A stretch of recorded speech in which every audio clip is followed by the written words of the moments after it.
তেখেতসকলক আমি লগে লগে 25,000 টকা আমি মুকলি কৰি দিম। ইয়াৰ পিছত এটা বছৰ আমি আপোনালোকৰ কাৰ্য কুশলতা কেনেকৈ কাম কৰিছে কৰা নাই আমি আপোনালোকক দ্বিতীয় 1 লাখ টকা আমি আপোনালোকক আগবঢ়াম।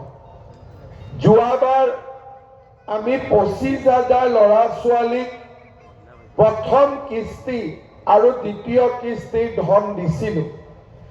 অহা মাৰ্চ মাহৰ প্ৰথম সপ্তাহত আমি তেখেতসকলক দ্বিতীয় কিস্তিৰ 1 লাখ টকা দিম। কিন্তু 25,000 যুৱক যুৱতীক আমি 1 লাখ দিছিলোঁ। প্ৰথম পৰ্যায়ত দ্বিতীয় কিস্তিৰ ধন পাবলৈ 1 লাখ টকা আৰু পাবলৈ 13,000 যুৱক যুৱতী নিৰ্বাচিত হৈছে। বাকী 12,000 কাম কৰি আছে। যেতিয়াই তেওঁলোকে 550 নম্বৰ পাব আমি তেওঁলোকক মাতি আনি দ্বিতীয় কিস্তিৰ 1 লাখ টকা আমি দিয়াৰ ব্যৱস্থা কৰিম। আপোনালোকে ভাবিছে 550 নম্বৰ কি? টকাটো কেনেকৈ ব্যৱহাৰ কৰিছে, বেংকত লেনদেন কৰিছে নে নাই?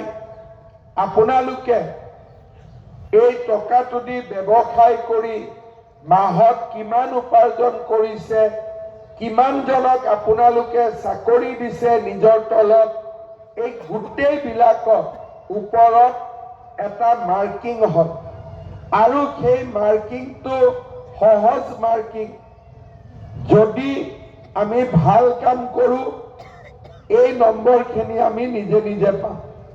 কিন্তু যদি আমি এই টকা লৈ গৈ মটৰচাইকেল কিনো, স্কুটি কিনো, মোবাইল কিনো, তেতিয়াহ'লে আমি এই নম্বৰটো নাপাওঁ। যোৱাবাৰ 25,000ক আমি দিছিলোঁ। 2,000 ল'ৰা ছোৱালীয়ে টকাৰ অপব্যৱহাৰ কৰিছে। কিন্তু 23,000 ল'ৰা ছোৱালীয়ে এই আঁচনিৰ ধন সদ্ব্যৱহাৰ কৰিছে। এই আঁচনিটো আমাৰ ৰাজ্য চৰকাৰৰ আটাইতকৈ গুৰুত্বপূৰ্ণ আঁচনি। আপোনালোকে জানে যে যোৱা 5টা বছৰত আমি 1,60,000 ল'ৰা ছোৱালীক চৰকাৰী চাকৰি দিছোঁ।